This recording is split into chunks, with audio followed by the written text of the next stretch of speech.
ओम शांति। 13/8/22 की वाणी है। मीठे बच्चे, स्वर्ग का मालिक बनना है तो बाप से प्रतिज्ञा करो कि हम पवित्र बन आपके मददगार जरूर बनेंगे, सपूत बच्चा बनकर दिखाएंगे। प्रश्न: किन्हों का हिसाब किताब चुकतू कराने के लिए पिछाड़ी में ट्रिब्यूनल बैठती है?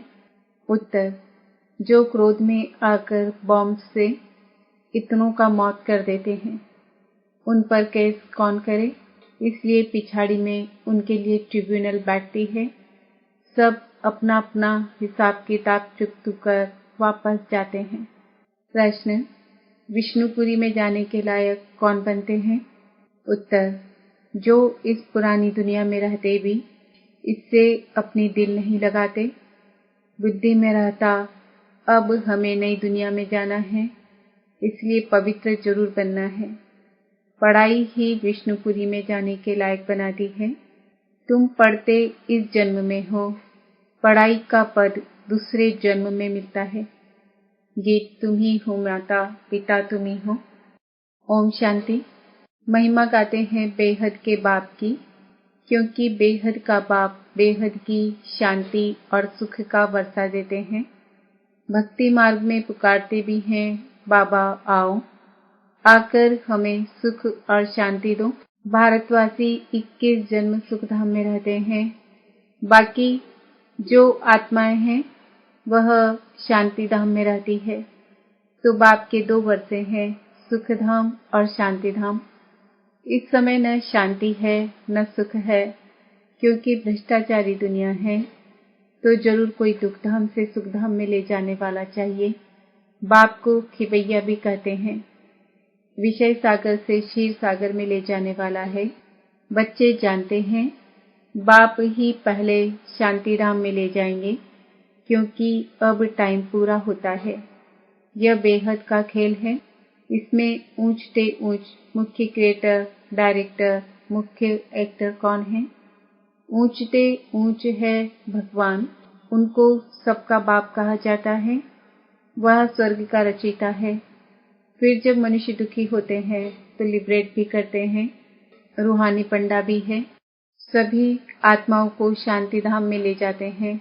वहाँ सब आत्माएं रहती है। यह ऑर्गन्स यहाँ मिलते हैं, जिससे आत्मा बोलती है। आत्मा खुद भी कहती है, जब मैं सुखधाम में थी तो शरीर सतो प्रधान था।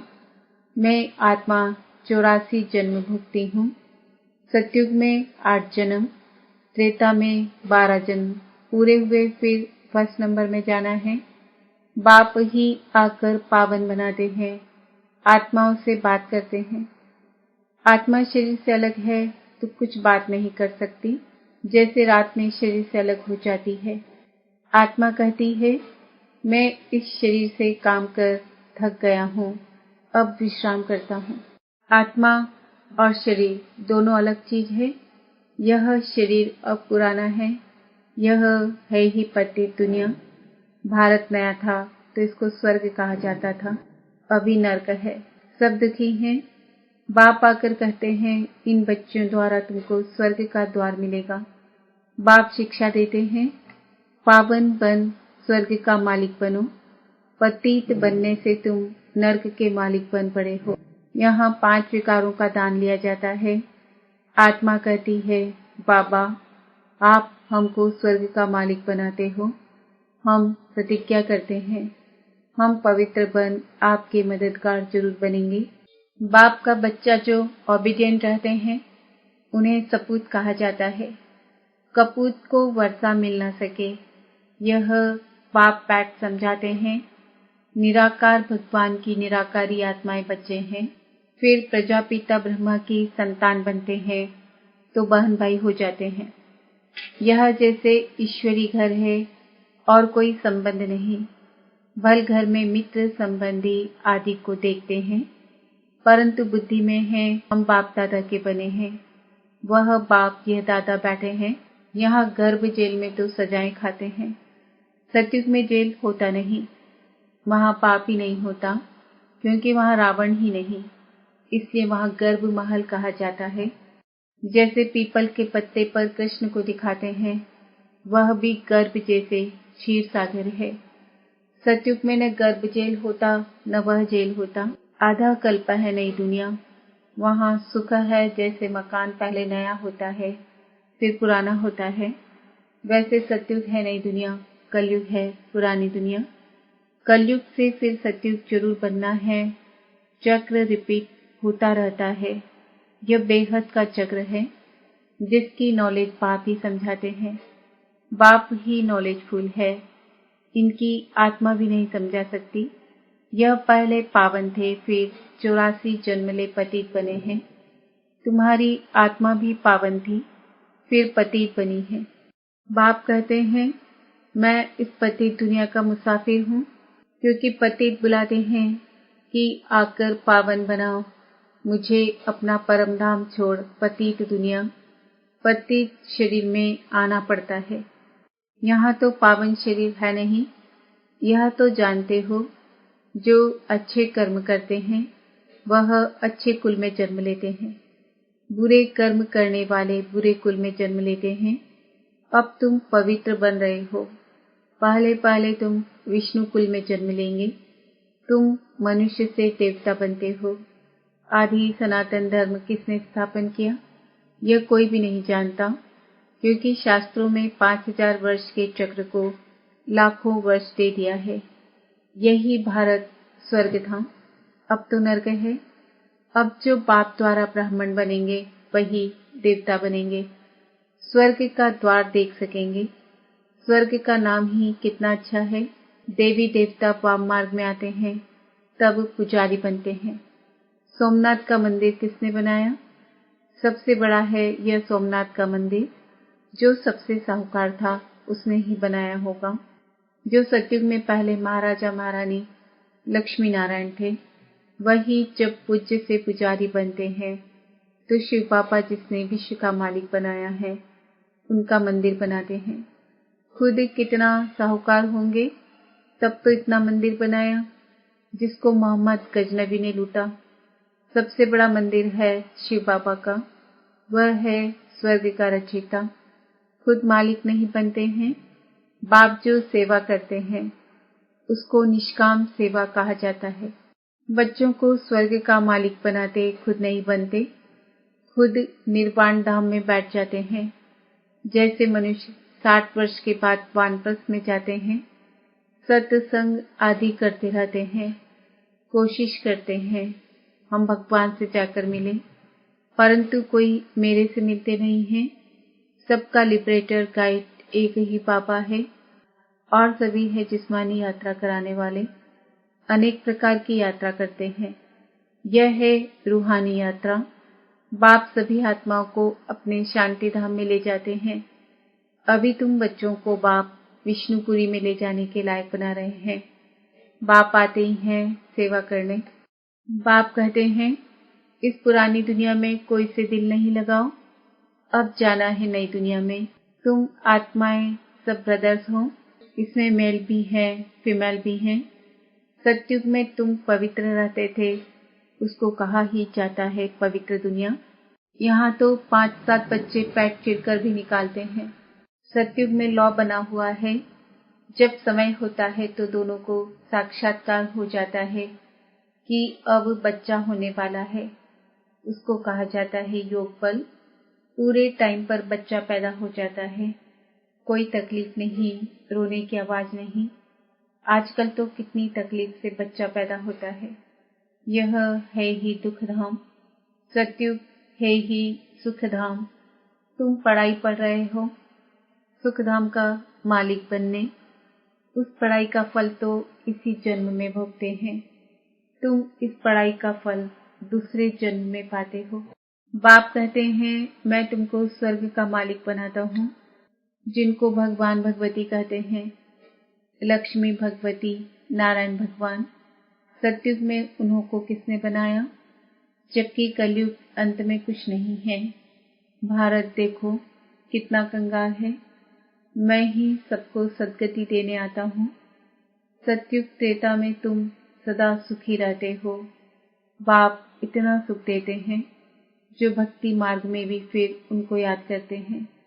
बच्चा मर जाएगा तो भी कहेंगे, हे भगवान, हमारा बच्चा मार डाला। बाप कहते हैं, जबकि तुम कहते हो सब कुछ ईश्वर ने ही दिया है, उसने ही लिया, फिर रोते क्यों हो, मोह क्यों रखते हो? सतयुग में मोह होता ही नहीं है। वहां जब शरीर छोड़ने का टाइम होता है तो टाइम पर छोड़ते हैं। स्त्री कब विधवा नहीं बनती? जब टाइम पूरा होता है, बूढ़े होते हैं तो समझते हैं अब जाकर बच्चा बनेंगे, तो शरीर छोड़ देते हैं। सर्प का मिसाल, अब तुम जानते हो यह कलयुगी शरीर बहुत पुरानी खाल है। आत्मा भी पतित है तो शरीर भी पतित है। अब बाप से योग लगाए पावन बनना है। यह है भारत का प्राचीन राजयोग। सन्यासियों का तो हठ योग है।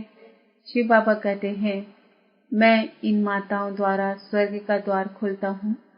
माता गुरु बिगर किसका उद्धार नहीं हो सकता है। बाप ही आकर सबकी सदगति करते हैं, तुमको भी सिखलाते हैं, फिर तुम मास्टर सदगति दाता बन जाते हो। सबको कहते हो मौत सामने खड़ा है, बाप को याद करो, सब खत्म हो जाना है। बॉम्ब्स आदि बनाने वाले खुद भी मानते हैं कि इससे विनाश होना है, परंतु हमें कौन प्रेरता है पता नहीं। समझते हैं एक बम फेंकने से सब खत्म हो जाएंगे, बाकी थोड़ा समय है। जब तक तुम कांटों से फूल बन जाओ, यह है ही कांटों की दुनिया। भारत ही फूलों की दुनिया थी, अब है वैश्यालय, फिर होगा शिवालय, अर्थात शिव द्वारा स्थापन किया हुआ स्वर्ग। भगवान तो एक ही निराकार है। मनुष्य को कभी भगवान नहीं कह सकते। दुख हरता सुख करता एक ही बाप है। भगवान वाच, मैं तुमको नर से नारायण बनाता हूँ। यह पुरानी पतित दुनिया अब खत्म होनी है। मैं पतित से पावन देवता बनाता हूँ, फिर तुम चले जाएंगे अपने घर। ड्रामा को समझना है।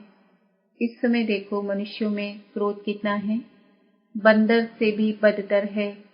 क्रोध आता है तो कैसे बॉम्ब से सबको मार डालते हैं। अब इन पर कौन केस करेगा? इनके लिए फिर पिछाड़ी में ट्रिब्यूनल बैठती है, सबका हिसाब किताब चुकतू कर देते हैं। यह सब समझने की बातें हैं। बाप कहते हैं, हे आत्माएं, मैं तुम्हारा बाप आया हुआ हूँ। आप मेरी श्रीमत पर चलो तो स्वर्ग के मालिक बन जाएंगे। वह मनुष्य तो मनुष्यों के गाइड बनते हैं। बाप गाइड बनते हैं सर्व आत्माओं के। आत्मा ही कहती है पतित पावन। अब बाप हमको पुण्य आत्मा बना रहे हैं। स्वर्ग में रूहानी बाप होता नहीं, वहां तो है ही प्रारब्ध। यह यूनिवर्सिटी है। राजयोग पाठ के सिवाय कोई सिखला नहीं सकते। बाप कहते हैं, मैं इस शरीर का लोन लेकर आता हूँ। आत्मा तो दूसरे शरीर में आ सकती है ना। ये ड्रामा की नूंद है। इनको फिरने में 5000 वर्ष लगता है। कहते हैं पत्ते पत्ते में ईश्वर है। पत्ता हिलता है, इनमें आत्मा है, लेकिन नहीं, यह हवा से हिलता है। तुम जैसे यहाँ बैठे हो, फिर 5000 वर्ष बाद बैठेंगे। अब बाप से वर्षा लिया सो लिया, नहीं तो फिर कभी ले नहीं सकेंगे। इस समय ही ऊंची कमाई कर सकते हो, फिर सारे कल्प में ऐसी ऊंची कमाई हो नहीं सकती। अच्छा, मीठे मीठे सिकिलते बच्चों प्रति माता पिता बाप दादा का याद प्यार और गुड मॉर्निंग। रूहानी बाप की रूहानी बच्चों को नमस्ते। हम रूहानी बच्चों की रूहानी बाप दादा को याद प्यार गुड मॉर्निंग नमस्ते ओम शांति। धारणा के लिए मुख्य सार, समय बहुत थोड़ा है, इसलिए कांटे से फूल बन सबको फूल बनाना है। शांति धाम और सुख धाम का रास्ता बताना है। वैष्णव कुल में जाने के लिए अच्छे कर्म करने हैं, पावन जरूर बनना है, सदा रूहानी यात्रा करनी और करानी है। वरदान, फ्रॉक दिल बन अकूट खजानों से सबको भरपूर करने वाले मास्टर दाता भव। आप दाता के बच्चे मास्टर दाता हो। किसी से कुछ लेकर फिर देना वह देना नहीं है। लिया और दिया तो यह बिजनेस हो गया। दाता के बच्चे फ्रॉक दिल बन देते जाओ। अखुट खजाना है, जिसको जो चाहिए वह देते भरपूर करते जाओ। किसी को खुशी चाहिए, स्नेह चाहिए, शांति चाहिए तो देते चलो। यह खुला खाता है, हिसाब किताब का खाता नहीं है। दाता की दरबार में इस समय सब खुला है, इसलिए जिसको जितना चाहिए उतना दो, इसमें कंजूसी नहीं करो। स्लोगन: अपनी मनसा वृत्ति को ऐसा पावरफुल बनाओ जो खराब भी अच्छा हो जाए। आज का सुमान है, मैं आत्मा मास्टर दाता